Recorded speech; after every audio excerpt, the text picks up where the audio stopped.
Good day, I'm Andrea Chisholm and this is your JIS News for Thursday, February 5. Government has received approximately $18 million from the Inter-American Development Bank IDB to strengthen Jamaica's resilience to climate change. $10 million of that is in the form of a loan, while approximately $7.9 million is in grant funding. The government of Jamaica will also contribute about $2 million to the project, bringing total funding to approximately $20 million. It's to implement Phase 2 of the Adaptation Program and Financing Mechanism for the Pilot Program for Climate Change Resilience (PPCR). The purpose of the program overall is to mainstream climate change into development planning, provide information on new approaches to be pursued, including climate financing, to overcome the challenges of climate change, and disseminating the lessons learned. The PPCR, which will run for 5 years, will also strengthen Jamaica's institutional and infrastructural capacity to counter the impact of severe weather. Education Minister Reverend Ronald Thwaites is insisting that the Students' Loan Bureau does not exclude any category of student from acquiring loans. The minister's assertion is in response to questions about the Bureau's selection process and whether it favors those in the STEM subject areas of science, technology, engineering, and mathematics. The facts don't support the allegation that we are excluding any discipline from student loans.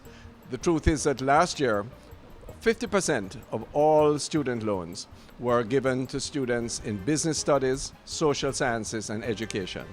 STEM was far down the line. He points out that some of the funds that go to the Bureau, particularly grants from the Heart Trust NTA, can only be used for technical and vocational studies. But the minister insists that no student who meets the SLB's lending criteria is denied a loan.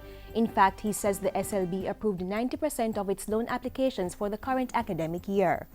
Government will be moving this year to enact legislation to formalize restorative justice into the criminal justice system. Only some civil cases can be referred to the restorative justice process. But Justice Minister Senator Mark Golding says his ministry will soon seek Cabinet's approval to issue drafting instructions for the legislation to allow the same for some serious and violent crimes. He says initial consultations to propose the change to stakeholders have generated positive responses.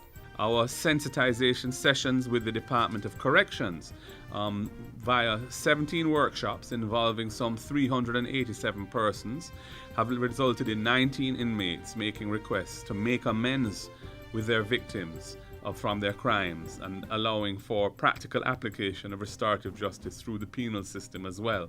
He says the legislation will allow for certain cases that are actually before the courts to be referred into the program.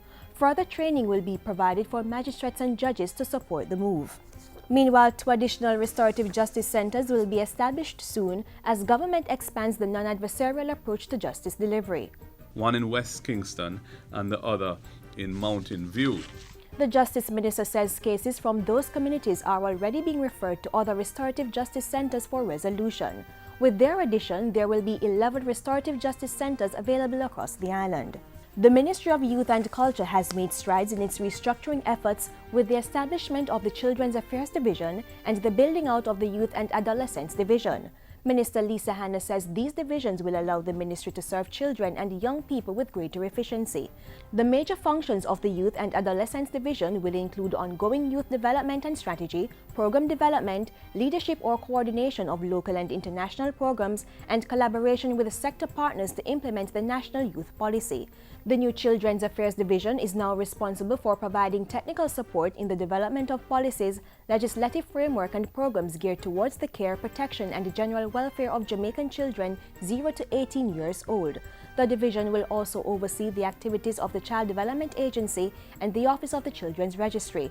Meanwhile, Minister Hanna says the review of 3 important policies are now well advanced and ready for Cabinet submission.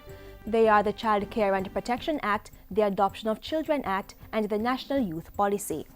And finally, the Community Safety and Security Branch of the Jamaica Constabulary Force will be partnering with the Traffic Department to contain the number of road fatalities on the island.